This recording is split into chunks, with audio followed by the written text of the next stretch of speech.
오늘 말씀은 요한복음 17장입니다. 우리가 하나이듯 하나 되게 하소서 라는 주제로 말씀을 전하겠습니다.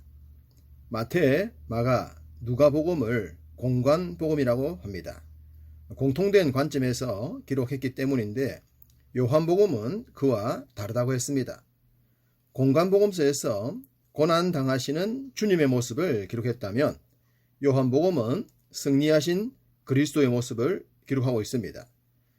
공관복음서에서 우리 예수님이 감난산에서 땀방울이 핏방울 되기까지 기도하시는 모습을 기록하지 않았습니까? 그런데 요한복음은 그렇지 않습니다. 그 내용이 오늘 본문인 요한복음 17장입니다.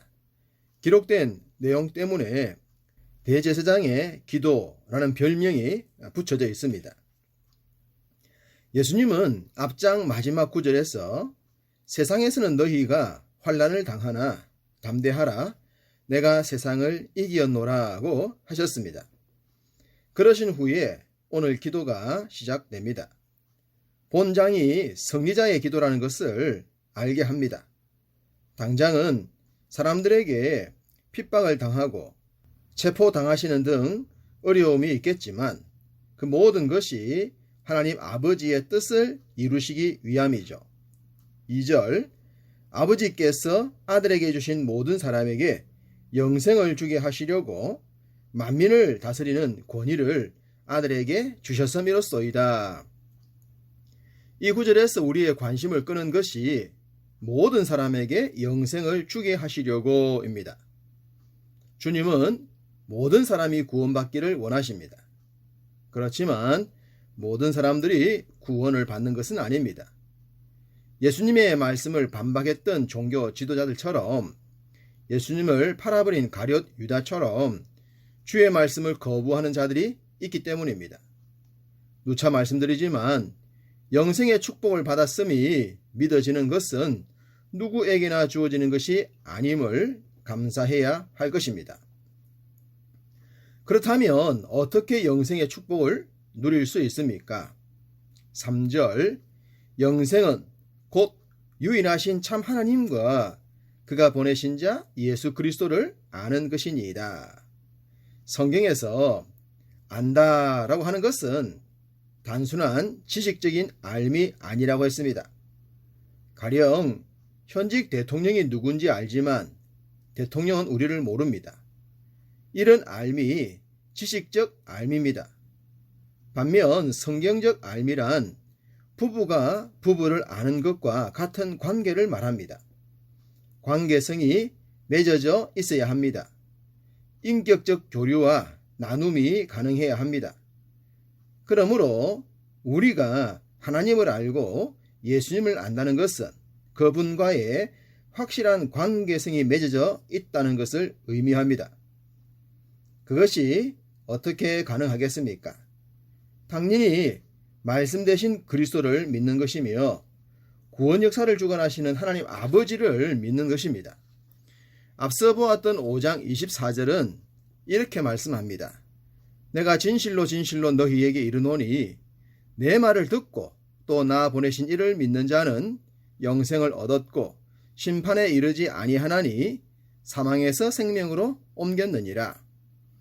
예수님의 말씀 곧 신약 성경과 예수님을 보내신 하나님 아버지의 말씀 곧 구약 성경을 믿는 자는 영생을 얻었다는 말씀입니다. 당연히 둘째 사망에 이르지 않고 영생의 복을 누리게 되는 것이죠. 이러한 영생의 복을 우리에게 주시기 위해 예수님께서 십자가에 오르신 것입니다. 그리고 그 일이 이루어지고 있다고 제자들에게 말씀을 하신 것이죠. 5절 아버지여 창세 전에 내가 아버지와 함께 가졌던 영화로서 지금도 아버지와 함께 나를 영화롭게 하옵소서. 성부, 성자, 성령 하나님께서 함께 하셨던 창조 사역과 함께 구원의 완성도 삼위 하나님께서 함께 하십니다. 주님께서 이런 말씀을 하셔도 여전히 제자들과 사람들은 예수님께서 가시는 길의 의미를 몰랐습니다. 그래서 주님은 이 땅에 남겨진 당신들의 사람들을 염려하신 것입니다.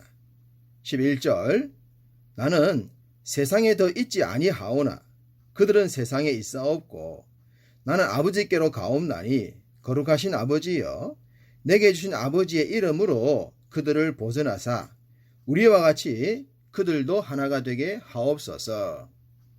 예수님께서 십자가의 사역을 완성하신 후에 재림의 주로 오시기까지 승천하시게 됩니다. 그리고 보혜사 성령께서 오시게 되죠. 그렇지만 제자들은 떠나신 주님으로 인해 실망할 수 있었습니다. 그를 제자들을 염려하시면서 그들에게 하나된 마음을 주문했던 것입니다. 우리와 같이 그들도 하나가 되게 하옵소서 라고 말입니다. 그렇습니다. 믿음 생활은 하나가 되는 것입니다. 공동체인 우리들이 서로 하나가 되어야 하며 우리 모두는 하나님과 하나가 되어야 합니다. 그것이 진정한 공동체 생활입니다. 물론 하나가 된다는 것이 쉬운 것은 아닙니다. 가족처럼 함께 살 수 있는 것도 아니고요. 그렇지만 말씀의 가르침을 바르게 믿고 순종한다면 하나된 삶을 이루게 될 줄로 믿습니다. 예수님께서 이 땅에 남겨진 자들을 염려하고 걱정하신 이유는 또 있습니다. 14절 내가 아버지의 말씀을 그들에게 주어 사오매 세상이 그들을 미워하여 싸우니 이는 내가 세상에 속하지 아니함 같이 그들도 세상에 속하지 아니함으로 인함이니이다.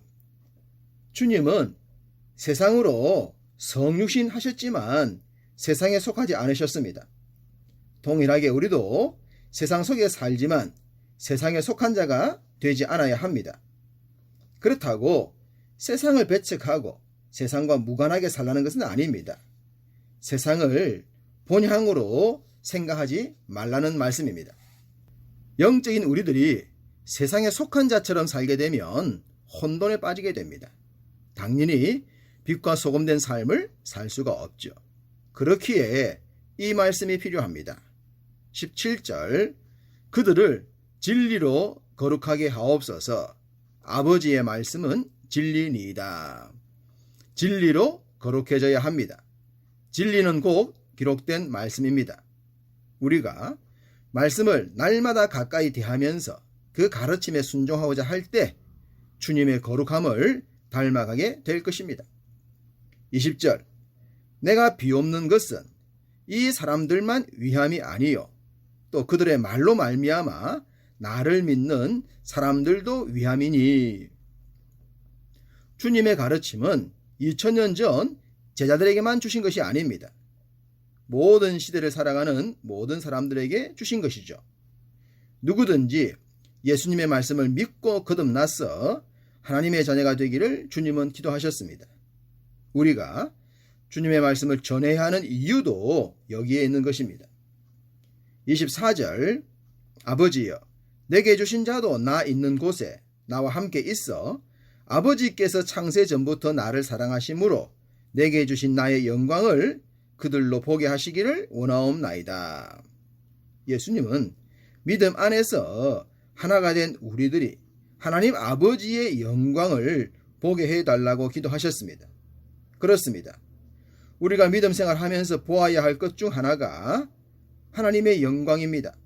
소위 우리의 삶을 통해 하나님 아버지께 영광을 돌리는 것입니다. 어떻게 하면 하나님 아버지께 영광을 돌릴 수 있는가? 그것이 우리의 소망과 지향점이 되어야 합니다. 그럴 때 우리들의 삶은 주님의 거룩함을 닮아갈 것이며 세상에 속하지 않은 자와 같이 살게 될 것입니다. 소위 예수님의 이름을 부끄럽지 않게 하는 삶을 살 수 있는 것입니다. 주님은 승리하셨습니다. 십자가를 지시기 전에도 말입니다. 동일하게 우리도 승리했습니다. 비록 이 땅의 삶이 남아있지만 말입니다. 그러므로 주님이 가신 승리자의 길을 따라 우리도 승리자로 살아갑시다. 현실적 어려움과 난관을 믿음으로 이겨내면서 말입니다. 오늘도 주님처럼 멋진 성리자의 하루 되시기를 주님의 이름으로 축복합니다.